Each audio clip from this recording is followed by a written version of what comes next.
প্রতি 1000 নবজাতক বাচ্চার মধ্যে অন্তত 3 জনের মাথার মধ্যে রক্ত চলাচল কমে গিয়ে মাথার মধ্যে অক্সিজেন কমে গিয়ে জন্মের সময় মাথার মধ্যে যে ড্যামেজ হয় সে ড্যামেজ তাকে সারাটা জীবন ভোগায়। তাকেই বলা হয় সেরিব্রাল পালসি।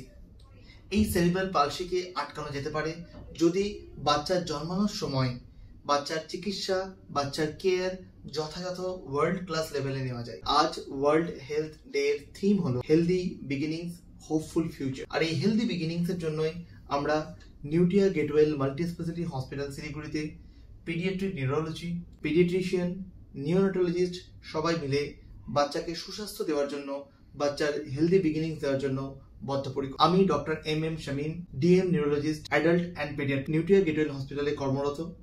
আপনারা আপনাদের শিশুর সঠিক চিকিৎসার জন্য অবশ্যই ওয়ার্ল্ড ক্লাস এনআইসিইউ ফ্যাসিলিটিতে যোগাযোগ করুন।